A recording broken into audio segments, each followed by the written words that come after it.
Well, greetings, parish orphans and retrogrades.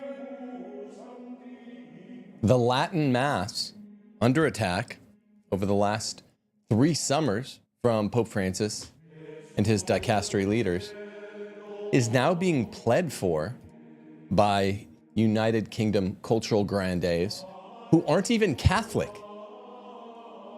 Today, July 3rd, in a new Agatha Christie letter, they're begging the Vatican to keep the TLM. Many of them are not even Catholic. Some of them are.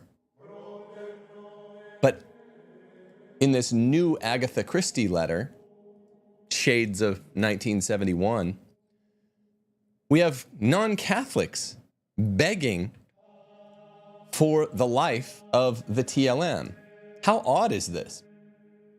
I thought people who weren't Catholic are anti-Catholic. That's kind of the story we tell. Fashion designer Paul Smith, novelist Agatha Christie, historian Tom Holland are all people who have now pled for the Latin Mass. But Agatha Christie and other cultural grandees did it over 50 years ago, after Vatican II concluded. And now we have similar, was Agatha Christie Catholic? I meant to check that. We have even more secular-leaning British cultural grandees begging for the life of that TLM to Pope Francis. Prominent UK figures, I'm reading from the Pillar. Prominent UK figures in the arts, business, journalism, and politics have appealed to the Vatican not to impose new restrictions on the extraordinary form of the Roman Rite known as the TLM. In a letter to the Times of London, published on July the 3rd, more than 40 signatories, Catholic and non-Catholic alike, including Downtown Abbey creator Julian Fellows, human rights activist Bianca Jagger, opera singer Kiri Te Kanawa, lamented, quote, worrying reports from Rome that the Latin Mass is to be banished from nearly every Catholic church. Sometimes as a trad Cath, we talk as if they don't even know what the TLM is. I mean, a lot of secular people don't. They don't even know that there's a Novus Ordo, that there's a Vetus Ordo, the TLM. And we console ourselves, well, we're special. We're a group of Catholics within a group. You know, secular people don't even know about the external group, the external valence shell that is modern Catholicism. Well, that's not really true. And it also means that some of this pride that we trad Caths have, or this tight group within a group, we're the ones that get it all right, is also really misplaced. Because a lot of these people are just like, I'd imagine Tom Holland, Paul Smith being like, why are you stripping the marble from your own Colosseum? I mean, it's one thing for vandals to do. External attackers, Visigoths, barbarians, they'll denude the Colosseum of its marble. But why are you guys doing that to yourself? It's just an interesting outside looking in perspective. Like, what's going on, dude? Well, I'll read some of this letter. I'll read more of the canon article, the Pillar article. And I'll give you my thoughts. Everyone's talking about it today. But first, I want to remind you, the best thing you can spend your summer months doing, the dog days, is building yourself and your family up. Please go to timothyjgordon.com and click enroll for our large array of classes that are going to be useful for adult and teenager alike. It's so many good classes. I've read from them recently. 17 classes now you can register for.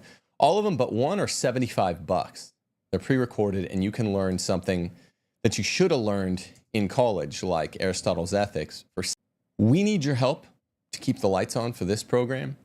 If you want to support by becoming a YouTube subscriber, there are Patreon, a local subscribe star, or now YouTube patron each month. You know that this program, contrary to sometimes the reputation, we say it moderately. Even the Latin Mass, you know, even the Latin Mass, where I'm like, look, I love the Latin Mass, but it's not the entirety of the faith. I dislike the Novus Ordo, but if that's the only way to get the Eucharist, whatever. I can't stand it. That other people will ignore the bigger true point about feminism and just keep regurgitating the same old, tired talking points that we already know the Latin Mass is better in order to ingratiate favor with an audience.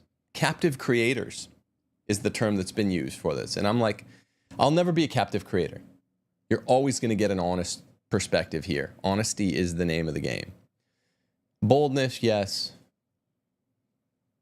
Faithfulness, yes, but honest. Support this channel, please. Please.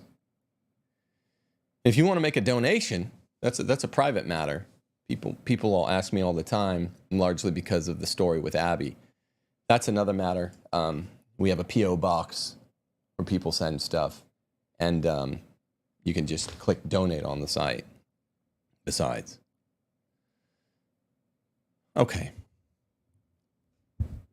I'm serious, though. The 4 pillars of this channel are subsidiarity, patriarchy, right-wing community organizing, and education. And what all of those have to do in common with one another is that it's something that you can and should be doing with your families, patriarchs out there. Make them take a little summer education course on timothyjgordon.com. Be the patriarch of your household, men. Be the leaders. To do that, we do need to lobby for more subsidiarity, true, original American-style federalism. And we need to organize with other right-wingers, meaning you should get out of your blue state, get to a red state. That's also the subsidiarity. Go to realestateforlife.org and get out of your blue state, get to a red state today. So this letter, it's called the New Agatha Christie letter because in 1971, actually July then as well, the Times of London published a letter with several British cultural grandees at the time, 53 years ago, who also weren't exclusively Catholic, who also were like, what the actual Pope Paul VI? Why would you guys get rid of this famous institution? Even we non-Catholics know what it is and value it. It's something that can't be like reproduced in the modern world. So that was July 1971. This is July 2024. Today, in today's letter, they say, we implore the Holy See to reconsider any further restriction of access to this magnificent spiritual and cultural heritage. Also signed by composer Andrew Lloyd Webber, historian Tom Holland, Princess Michael of Kent, a member of Britain's royal family, the Britishers, Britlanders. The letter explicitly echoed an appeal by artists and writers published by the Times of London in July 1971. The signatories of the earliest letter, including mystery writer Agatha Christie, novelist Graham Greene, who was Catholic, and violinist Yehudi Menuhin, expressed alarm at reports of a plan to obliterate the pre-Vatican II Mass. That appeal in 1971 reached Pope Paul VI, who is said to have exclaimed, "Ah, Agatha Christie," as he read the list of signatories. I want to stop here. These popes, these modern popes, it seems, that's how it strikes me. Oh, I got a letter from Agatha Christie. Instead of, what am I doing? What am I doing here? What am I about to let happen? What was it, the very next year, 1972, that he admitted from some diabolic fissure, the smoke of Satan has entered the sanctuary? It was the Vatican II changes. It was the new Mass. So he would admit that a year later, all but admit it. But when he received due warning, I mean, I guess it was 1971, so the new Mass had been out for a year. But when he could have reversed course before the auto demolition had another year of foothold, he was just impressed, oh, this is Agatha Christie. Pope Francis recently met with like a bunch of really, really anti-Christian secular comedians, all the biggest names, all of whom are very anti-Christian in various measures. Pope Francis has visited with all of the world's glitterati, might say Illuminati, and he seems to be really enamored with this, like Paul VI. Instead of being enamored with the sacrament, the re-sacrifice of Jesus at the altar, shedding his precious blood for us every time a Mass is held, these popes are like, here's a pop star. Cool. It's really pathetic. It's really embarrassing. It's as embarrassing as non-Catholic is cool, objectively, the TLM. But they don't get the full import. They're standing up for us. It would be kind of like if you're in 4th grade in the lunch line and the bully comes around. You're standing with a couple of your buddies. The bully comes around with a couple of his buddies. And he says, give me your lunch money. Your buddies flee. And then the bully's buddies are like, dude, don't do this. And they stick up for you. It's embarrassing. You'd be like, I'm embarrassed that these guys are my friends. I should make friends with the bully's buddies, I guess. Oh, and by the way, the bully is the Pope in this case. In the case of Paul VI. The Pope signed a document allowing, this is Paul VI, after the Agatha Christie letter, because he actually cares what the cultural grandees have to say. He signed a document allowing the bishops of England and Wales to grant permission for TLM masses to be offered on special occasions known today as the Agatha Christie Indule, just because he thought, oh, that's cool. Cool mystery writer. The new letter cited the 1971 appeal's argument that the TLM belonged to universal culture, which I would argue that's a pretty strong appeal. But mind you, these are secularists, some of them, making this appeal. Because the TLM had, quote, inspired a host of priceless achievements in the arts, not only mystical works, but works by poets, philosophers, musicians, architects, painters, sculptors, in all countries and epochs, end quote. This is a respectful equipoise for a non-Catholic to affect. And like, thanks for sticking up for the universal culture and the universal import of the Tridentine Latin Mass. Thank you. We'll take it. But they're doing so on cheesy, artsy grounds, you know? I mean, not even better than the modern art, by far, that you see in the Louvre or the Getty today. I mean, it's not even close. And they actually have the intellectual honesty, a lot of these secular guys who are signing the new Agatha Christie letter, to be like, look, it's just an amazing piece of art at the very least. We know that you Catholic guys, particularly these rigid trads, you guys believe that this means the re-sacrifice of Jesus, a bloodless sacrifice at the cross, and that it's the bread of life, better than manna from heaven. It's Christ in the flesh, body, blood, soul, divinity of Christ. I mean, you guys believe it's way higher than that, but at the very least, it is amazing, amazing visual and auditory art. Now, I'm not trying to debase it by giving the read that a secular person would give on it. I'm just saying that's what it is at the very, very least, from the most skeptical secularists' point of view. Today's letter, July 3rd letter, described rumors of a further Vatican crackdown on the TLM.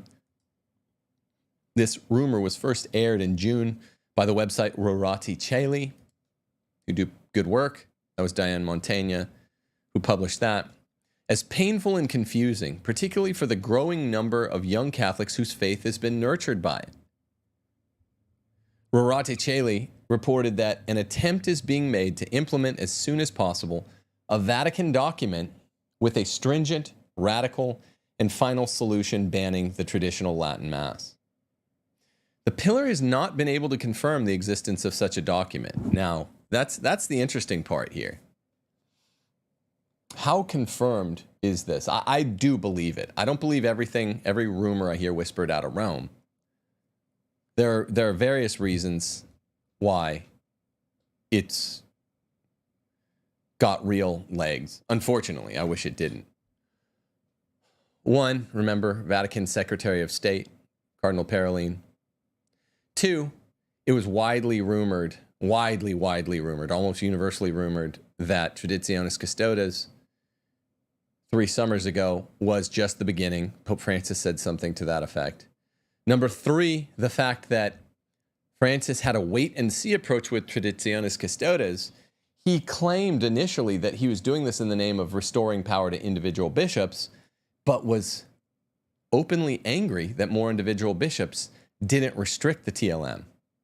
So number 4, it makes sense that there would be a new step toward a final solution.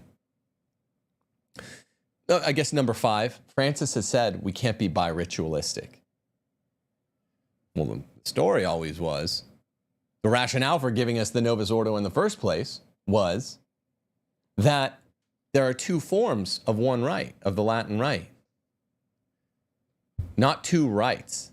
There's a Latin rite, Form A, the real one, the extraordinary, what's now called the extraordinary form, or the V.I.P.s Ordo, or the TLM, and a second form of the rite, that heinous one we all dislike. But then, when he, is this 5th piece of evidence I just deduced, recurs to language such as, we can't be bi-ritualistic anymore. After he's released Traditionis Custodes, he's telling you what he really thinks. Oh, having 2 forms of one rite is having 2 rites. This wire, this pesky wire here, folks.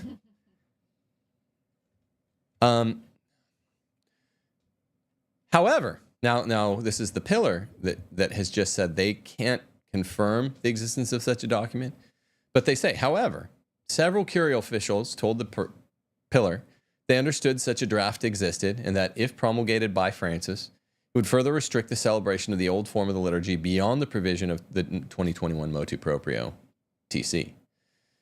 At the time of TC's promulgation, Francis said he was, quote, saddened that the instrumental use of the Missale Romanum of 62 is often characterized by a rejection not only of the liturgical reform, but of the Vatican II itself, claiming with unfounded and unsustainable assertions that it betrayed the tradition of the true church. And remember, Francis named it Traditionis Custodes as a kind of jabbing in the eye, like, hey, I'm the guardian of tradition. Me and the Novus Ordo boys, Holy Father, is about, 54 years old. And it's in quite direct contravenience of the traditions that had stood for 1,500 years before that. So everyone's got their own traditions. As the Marxists, violent Marxists, stormed Winter Palace and killed the Tsar and his family. What was that, Nicholas II? As they dragged the Holy Family in 1917 from Winter Palace and killed them. Those Marxists institutionalized their own new traditions. Everyone's got traditions. Yeah. So there's a 54-year tradition now of something called the Novus Ordo Missae, which created its tacky traditions.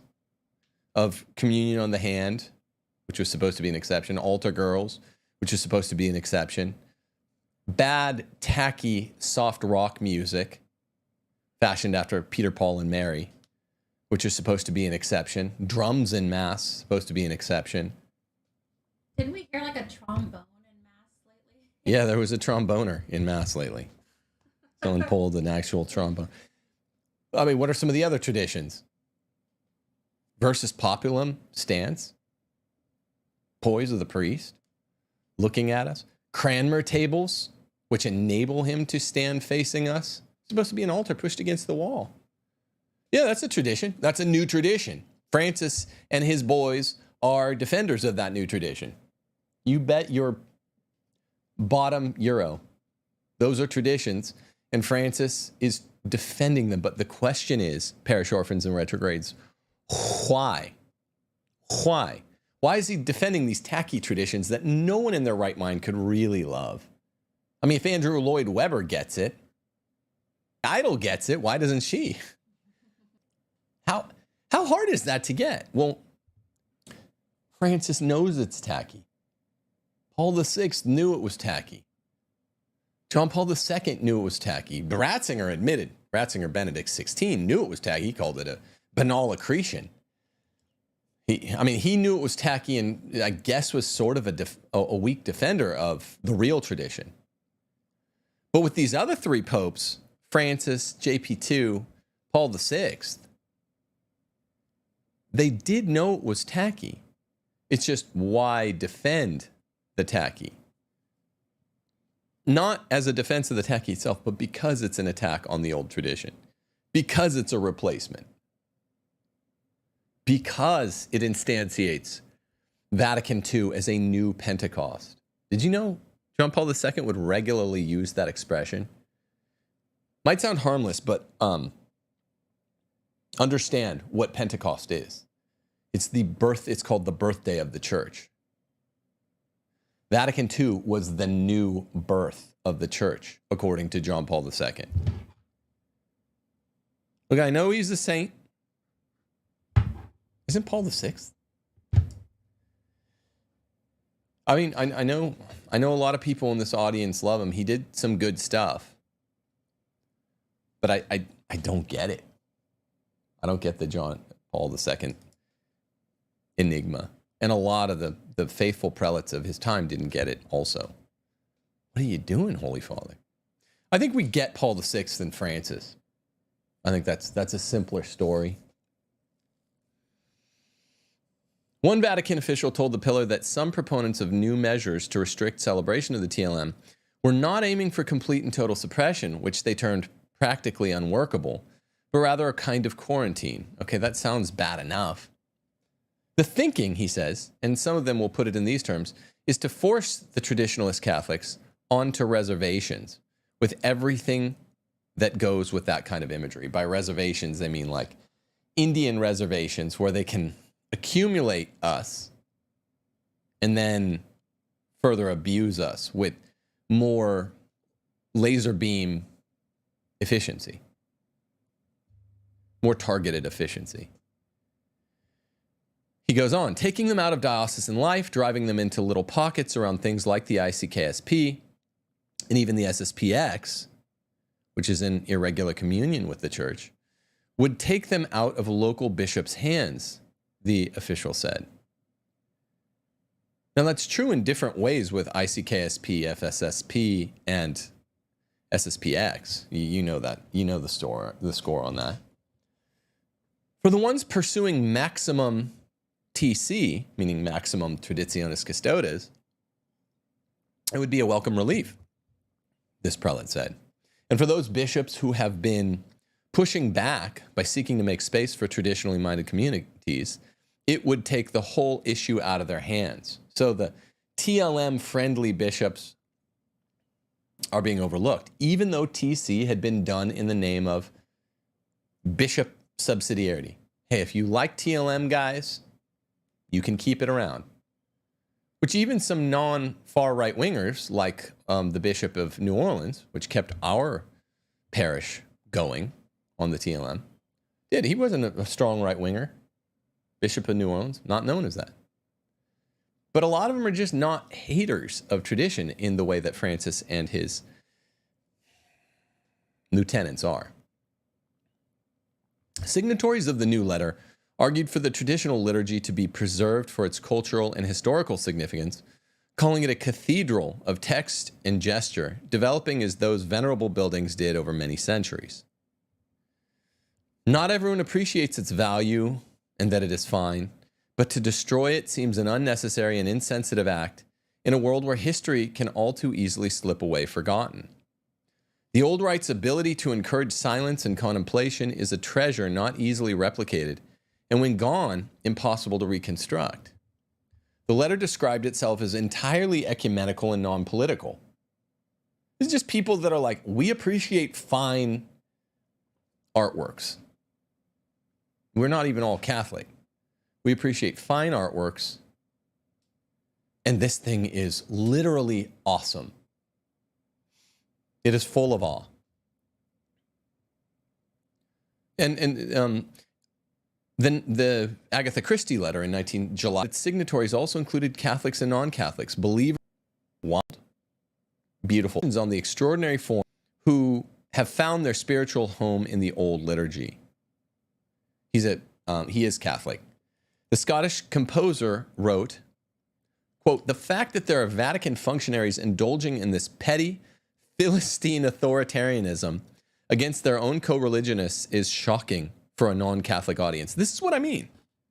Let me reread that. It's embarrassing. The fact that there are Vatican functionaries indulging in this petty Philistine, meaning you're elevating the banal above the truly beautiful, in this petty Philistine authoritarianism against their own co-religionists is shocking for a non-Catholic audience. It is. When I attended the Gregorian University in Rome, the Jesuit university, there was a saying that the Irish priests taught me. They say, Mother Greg eats her own.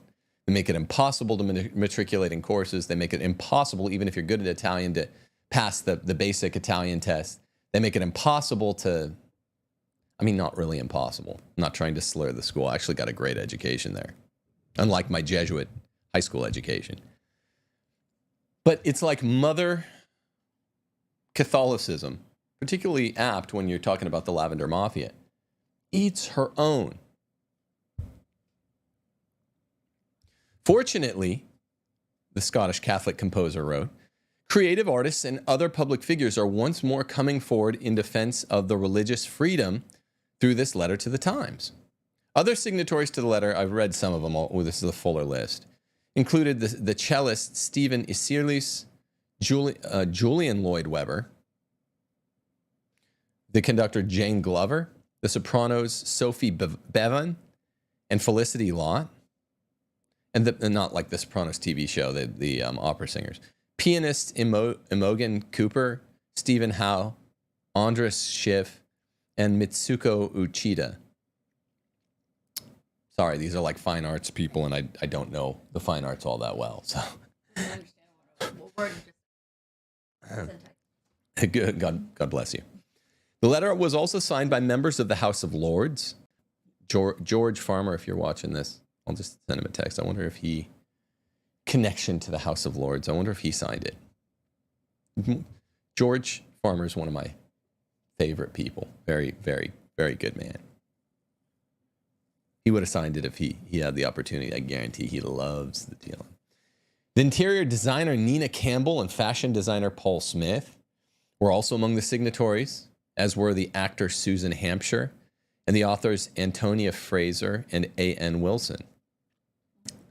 The letter was also signed by Fraser Nelson. A lot of Fraser first name, Fraser last name.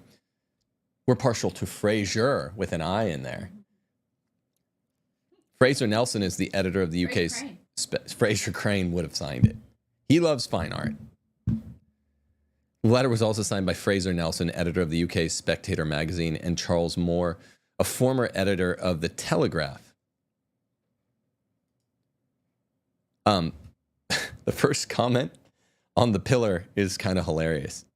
Is anyone else disappointed that it's Tom Holland, the historian, and not Tom Holland, the Spider-Man?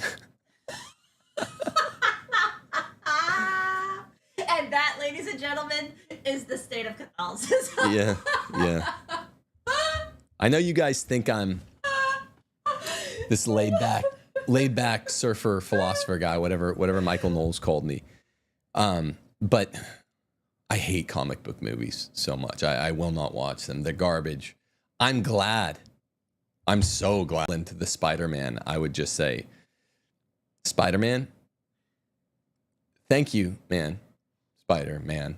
But you got to get your shit together, bro. You know? Thank you for your support of the TLM. I'm just glad it is a historian, because he's in some historian man is in such a better position to understand the real import, the real institutional human value of the TLM than a Spider-Man. Well, we'll take any port in the storm, I guess. We'll take help where we can get it. So Spider-Man, you know, if Spider-Man's listening, we'll take your support as well. Let's read the letter itself. It's fine language. It's out today. Well, let's see if I can get it. Oh, they linked it wrong. The Times. Where is this thing? While you're looking, there's a super chat question, and it's from JD.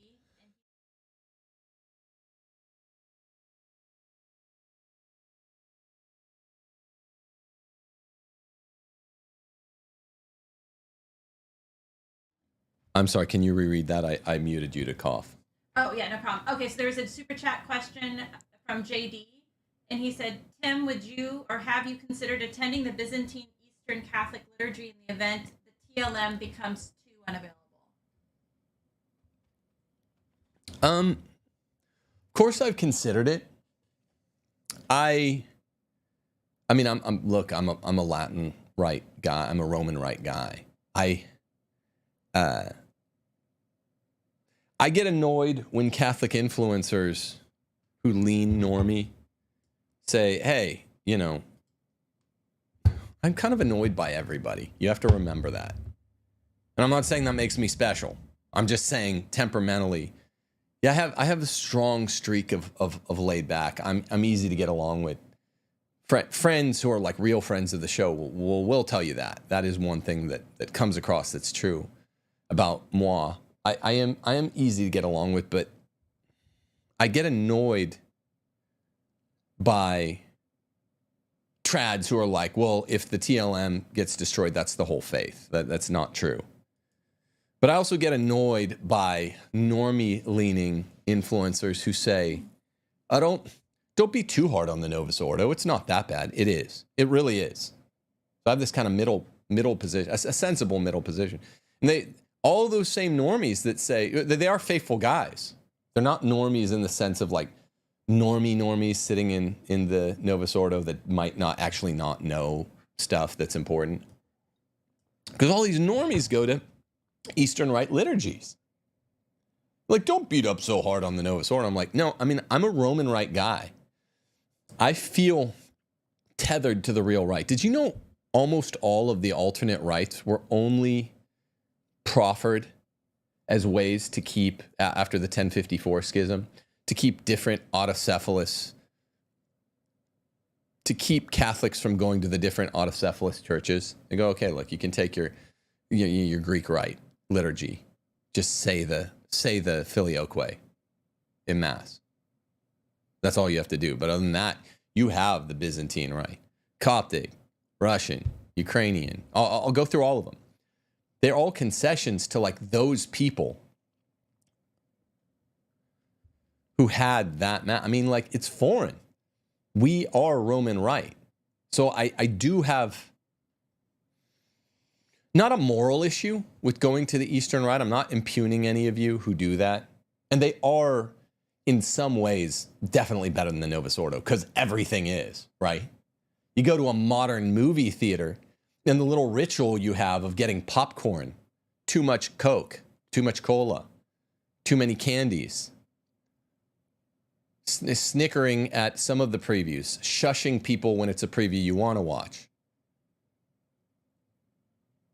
You know, looking up at the screen, hopefully, and then waiting for the feature presentation to begin. That's more liturgical in some ways than the Novus Ordo. I mean, at least people eventually quiet up and stop clapping during the feature presentation and pay attention. But I don't think I can. I don't think I can be one of those guys. Or maybe I'd try. I have a friend of this show, Jordan. I know he's an ordinariate guy. Would like a friend, I'd try it. I'm a Roman Rite guy. I mean, I'm Roman. I'm literally Italian. And the Roman Rite is the Western liturgy. I mean, it's the liturgy for 98% of us. We just need the right one. I think this is the actual letter in the Times that is appearing in today's actual physical paper. And just as anything British, listen to how it begins. Sir. That's what I call our son when he's in trouble. Yeah. I say, sir. It's funny. Sir, on July 6, 1971, the Times printed an appeal to Pope Paul VI in defense, spelled with a C, of the Latin Mass signed by Catholic and non-Catholic artists and writers, including Agatha Christie, Graham Greene, and Yehudi Menuhin. This became known as the Agatha Christie letter because it was reportedly her name that prompted the Pope to issue an indult. Remember? Oh, Agatha Christie is a really hot mystery writer right now. Hot as in books are popping, not she wears like halter tops. Sorry, so when me and Steph we're not celebrity crush people. Maybe Paul VI had a crush on Agatha Christie, but when I say she was hot, she was a mystery writer whose stuff was selling, popping. That's funny.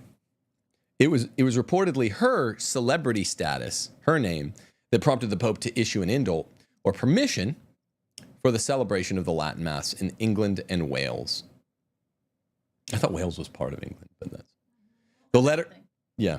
The letter argued that the rite in question in its magnificent Latin text has also inspired priceless achievements by poets, philosophers, musicians, architects, painters, and sculptors in all countries and epochs. Thus, it belongs to universal culture. End quote. Recently, once again, there have been worrying reports from Rome that the Latin Mass is to be banished from nearly every Catholic church. This is a painful and confusing prospect, especially for the growing number of young Catholics whose faith has been nurtured by it. I know a lot of these came out as dense quotes. The traditional liturgy is a cathedral of text and gesture, developing as those venerable buildings did over many centuries. Not everyone appreciates its value, and that it is fine. But to destroy it seems an unnecessary and insensitive act in a world where history can all too easily slip away forgotten, or it's just chipped away like marble from the Colosseum by vandals at the hands of Visigoths, Huns. The old rite's ability to encourage silence and contemplation is a treasure not easily replicated. Novus Ordo Missae. They clap every 2 minutes when we go to this local one. And when gone, impossible to reconstruct. I don't think that's right. I've never agreed with trads on that. I mean, it's not like every copy of the Missale itself will go to waste. So that's one thing. I mean, the great letter, but it's not impossible to reconstruct. But that doesn't mean I want it to go by any means. This appeal, like its predecessor, the Agatha Christie appeal of 53 years ago, is entirely ecumenical and non-political. The signatories include Catholics and non-Catholics, believers and non-believers. We implore the Holy See to reconsider any further restriction of access to this magnificent spiritual and cultural heritage. Signed. There's a lot. Robert Agostinelli, Lord Alton of Liverpool, so House of Lords guy. Lord Bailey of Paddington. Like Paddington Bear? He's not on here, but that. Unfortunately. Lord. Now you have my attention. Yeah. Lord Bamford, Lord Berkeley of Knighton. So 4 lords. Sophie Bevan, Ian Bostridge. These are super British names. You couldn't fake this if you tried. Nina Campbell, Megan Cassidy. Is there a Nigel? There's bound to be. Sir Nicholas Coleridge. Yeah, there you go. What's Michael Scott's fake, his pseudonym when he goes as an English guy? It's a fake lord. Dame Imogen Cooper, Lord Fellows of West Stafford. I mean, that just sounds regal. Sir Rocco Forte, Lady Antonia Fraser, Martin Fuller, Lady Getty, John Gilhooly, Dame Jane Glover, who's a composer, Michael Gove, Susan Hampshire, Lord Hesketh, Tom Holland, not the Spider-Man, but the historian man, to the chagrin of one pillar commenter. Sir Stephen Huff, Tristram Hunt, Stephen Isirlis, Bianca Jagger, for rock fans. Lord Rupert Everton. Lord Rupert Everton did not sign this. That's Michael Scott's pseudonym. Igor Levitt, Lord Lloyd Webber. That's Andrew. Andrew Lloyd Webber's a lord. That's Dark Lord of the Sith. remarkable. Julian Lloyd Webber, Dame Felicity Lott, Sir James Macmillan, Princess Michael of Kent. I appreciate her signatory status here, but I'm going to have to ask her what's going on. Is this like Princess Michael Obama? Princess Michael? Prince Michael? Princess Big Mike Obama. Big Mike? Princess Big Mike of Kent. I shouldn't make fun. These are good guys. Baroness Monckton of Dallington Forest. That sounds elegant. Lord Moore of Etchingham. Fraser Nelson. Alex Polizzi. Mishka Rushdie Momin. Sir Andra Schiff. Lord Skidelsky. Lord Smith of Finsbury. Sir Paul Smith. Rory Stewart. Lord Stirrup. Dame Kirite Kanawa. Dame Mitsuko Uchida. Ryan Wigglesworth. That one. That's it. Pack it up. That one won. If it was Nigel Wigglesworth, we'd be in business. A.N. Wilson, Adam Zamoyski.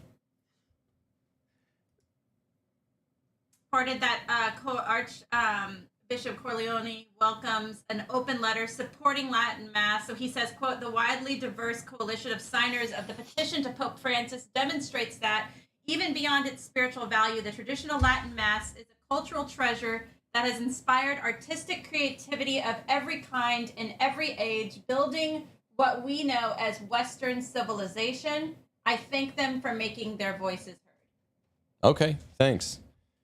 Bishop Corleone of San Francisco. Okay. I mean, it's a bit of a pig in a poke because Francis uses incrementalism. That's not so much what's going on here, but it's part of what's going on. That's more how he's working in a set plan from the beginning. I guess it's on point, but that's more how he worked. Mors Laetitia, how he's doing female deacons, how he did the stuff in the first half of his pontificate. Communion for divorced and civilly remarried. He's using incrementalism here because 3 summers ago, he promulgates TC, and he says this is in the name of localism. Bishops should be able to decide whether or not a Latin Mass is going down in their jurisdiction. And then he's underwhelmed by the amount of bishops who use it to restrict, use TC to restrict. So Francis openly switches horses midstream going, hey, it's up to you guys. Whatever you want's cool with me. 2, you guys didn't restrict enough, so I'm taking this further. So that's at work, and we're now seeing where he's going with it. We're seeing the lieutenants he's put in charge of it. The 3 or 4 cardinals that are really working the Latin Mass restrictions are known for hating it. Hating it. So there's not a lot of mystery involved here, and I wish there was more. I wish there was some chance of something surprisingly good happening. Let me read the Vatican official. I don't think he's named. I'll reread the kind of the centerpiece here. Taking them out, trads, out of diocesan life, driving them into little pockets around things like ICKSP, FSSP, and even SSPX, which is in irregular communion with the church, would take them out of local bishops' hands. So again, you have these three congregations, ICKSP, FSSP, and then sort of on the other side of the dotted line for full lyceity, you have SSPX. What's happening that we have to talk about some is that, even remember, Cardinal Burke has said his view. I really don't have strong views on the subject, aside from the idea that I think people need to be prudent and err on the side of caution. Cardinal Burke has stated and restated that the SSPX is in schism. Now, until he got demoted, he was the chief canonist in the church. So you'd think he knew. But there are good conservatives that disagree, not as high ranking, not with the expertise, but there are lots of good conservatives, maybe even a lot of you guys. But I mean, there are prelates in the church who disagree, who seem to have a different view. But what's happening here is, if all diocesan Latin masses get restricted,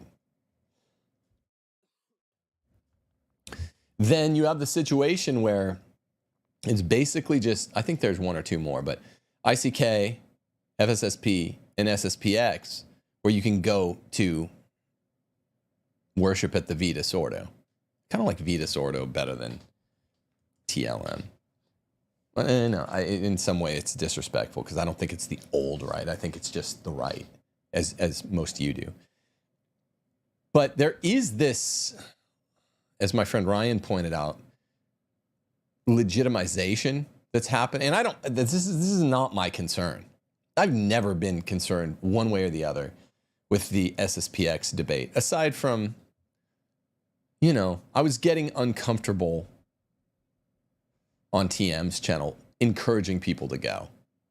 It's devastatingly important either way. And I've never agreed with the pro SSPX argument that, like, it would be underwritten by the palimpsests of history if out of usage, like, we think is going to happen where at some point we'll get a good post-conciliar pope, a fully good one. I don't think we've had one yet, who will have cojones, who will just be like, sorry, we tried the Novus Ordo, it's gone. I believe this. In the next 100 years, I think in the next 50 years, if the world and the church still exist on earth, I mean, if the secular world and the church still, if Jesus hasn't come back in the Perugia yet, I think in the next 50 years, the inevitability is that truth will out. People don't love the Novus Ordo.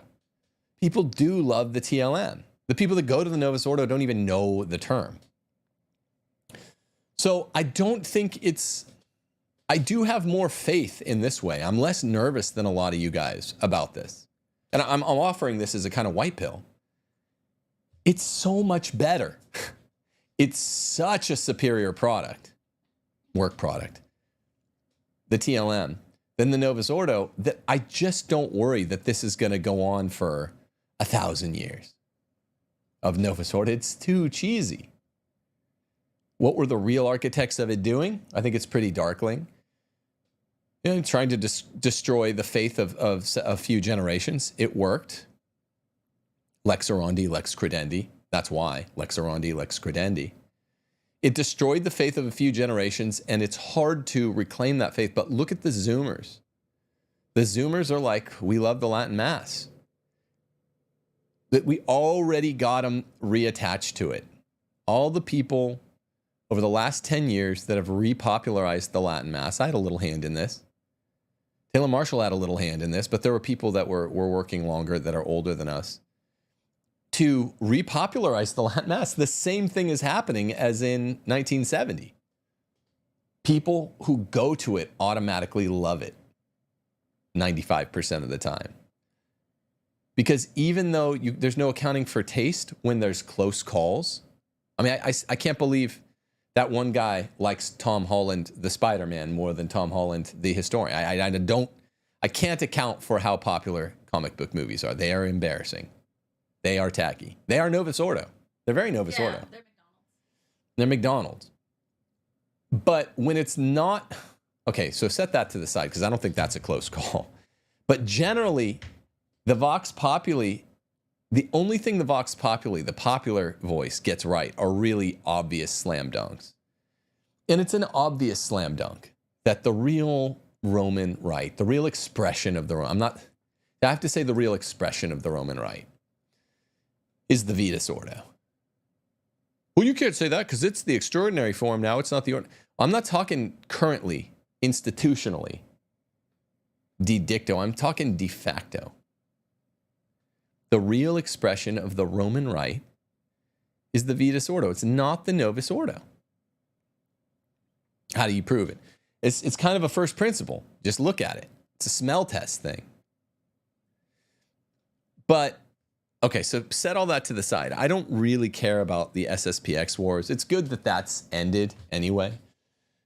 People were talking about it a lot around 2019, 2020. And this is this big, divisive, important issue. I don't think it really is. As long as they don't get swept up with a formal adherence to a schismatic spirit. Formal adherence to a schismatic spirit, which I think a lot of folks that go there, but not all, get swept up in. They say you can go on Sunday to the SSPX. Schismatic spirit, which a lot of the attendees do, then you can go to the SSPX. Okay, but still, find an FSSP or ICK if you ask me, but it's prudential, so you decide for yourself. But the point is, all this treatment by Vatican officials really and truly does, like my friend Ryan said, legitimize the SSPX, whether or not they deserve to be. Why am I so agnostic on that? Because I don't care. I don't care. But whether they deserve to be legitimized or not, it becomes ICK, FSSP, SSPX. What do you guys think? If you have any questions or comments, I'm open to them today, to entertaining them. Just subscribe on YouTube. We're going to start doing subscriber-only comments, chat section. We have a new join feature. Yeah, join. Like a Patreon, but on YouTube. Yeah, like Patreon on YouTube is like $5 a month will get you. On the bottom, right underneath the title of the video, there's a new join button. Hopefully it's up there. I mean, let's look at this for what it is. 53 years ago, some luminaries, stage and screen and fashion designers, writers, the intelligentsia in the artsy sense of the word, appealed to Pope Paul VI, and he made an indult because he was like, oh, these sort of cool artsy people care about the TLM. Cool non-Catholic artsy people care about the TLM. Whoa. And 53 years later, they're trying to make a similar move. And it's like, thanks, we appreciate it.